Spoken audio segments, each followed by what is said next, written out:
تحذير، الفيديو ده مش لاصحاب القلوب الضعيفه. عارفين ده الاكل اللي تاكل صوابعك وراه.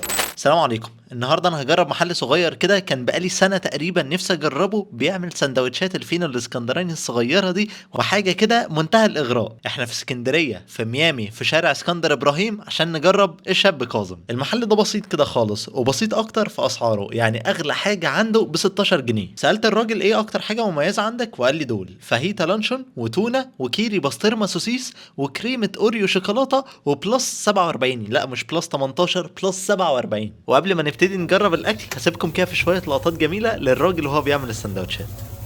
ده كيري بسطرمه سوسيس ولا ده كيري بسطرمه سوسيس؟ ده الفاهيتا لانشون. حاجه التونه هنا.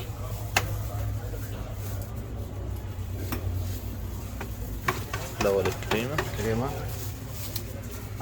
ده الهادي، ده الكريمه اوريو شوكولاته بس.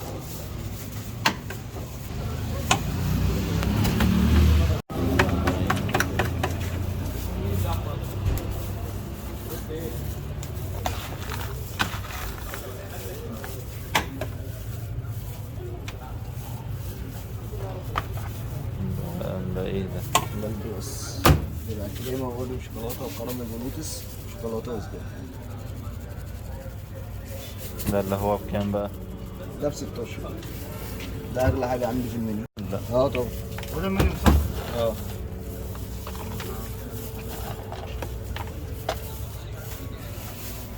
فيلا بينا بقى ايه نبتدي. اول حاجه بالحادق، واول سندوتش هبتدي بيه هو التونه. بصوا هو السندوتش الصراحه كان مليان جدا، بس انا بوجه عام قبل حتى ما ابتدي التجربه انا ما بحبش التونه اللي هي الكريمي دي خالص. انا بحب تكون في قطع تونه باينه جوه التونه نفسها عشان اكون حاسس بطعمها. فانا من قبل ما ادوق وحتى بعد لما دقت الصراحه السندوتش ده انا ما فضلتوش. وتاني سندوتش بقى هو لانشون فاهيتا. السندوتش ده سعره 7 جنيه. انت متخيل الكميه دي كلها ب 7 جنيه؟ يعني الطعم نفسه بتاع السندوتش ده الصراحه كان عادي، بس الفكره كلها في الحشو بتاع السندوتش ده كان عالمي. واخر واحد حادق بقى واللي الراجل رشحه لي على طول اصلا هو كيري بسطرمه سوسيس، وده سعره 10 جنيه. انا صراحه مش عارف اذا كانت الكميه بتطلع كده في العادي ولا انا عشان قلت للراجل ان انا هصور ولا ايه، بس بغض النظر عن اي حاجه ميكس اصلا السوسيس مع الكيري البسطرمه صراحه كان عالمي.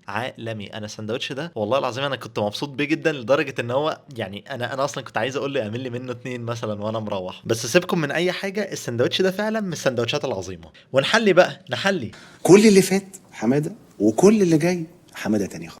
اولا كريمه اوريو بالشوكولاته اللي كان سعره 11 جنيه. السندوتش ده بقى عباره عن ايه؟ عن طبقه كريمه، بعد كده شويه اوريو حلوين، بعد كده طبقه كريمه تانية، ويحط لك من فوق شوكولاته ويحط لك اوريو تاني. ويا صديقي العزيز لو انت حاسس ان انت هتجزع، فعايز اقول لك ان الكريمه كانت موازنه الموضوع بشكل مش طبيعي. الصراحه الكريمه مع الشوكولاته مع الاوريو، السندوتش ده كان فانتاستيكو. انا مش عارف مين بيقول فانتاستيكو ولا بيرفكتو ولا ايه، بس السندوتش ده كان رائع. ايه ده؟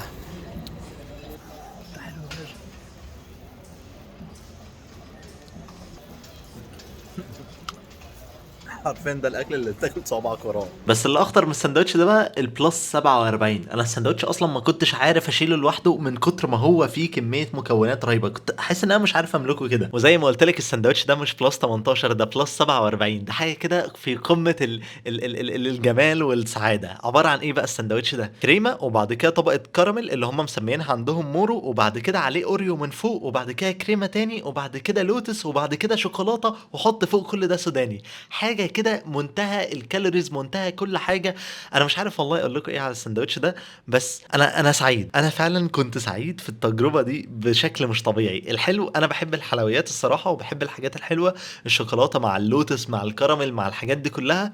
السندوتش ده رائع. والفكره مش في كده وبس، هو الفكره ان هو ب 16 جنيه. كل الحاجات اللي عليه دي وب 16 جنيه. بس الفكره بقى ان انا وانا بعمل الفيديو ده ان انا نفسي الصراحه في سندوتش زي ده. انا فعلا قاعد بتفحم على سندوتش زي ده. ولو هنيجي نلخص بقى التجربه دي، انا بالنسبه لي عجبني 3 حاجات من اللي انا جربتهم النهارده. في الحادق الكيري سوسيس، وفي الحلو الاثنين اللي انا جربتهم بالذات البلس 47 ده. لو انت بتجزع شويه ممكن تطلب اللي هو كريمه اوريو بالشوكولاته، ده هيبقى خفيف كده معاك وفي نفس الوقت هتتبسط بيه. وبس كده، شكرا جدا ليكم لو انتوا لسه بتتفرجوا لغايه دلوقتي. كان معاكم اباظه من قناه لايف وزباظه. سلام.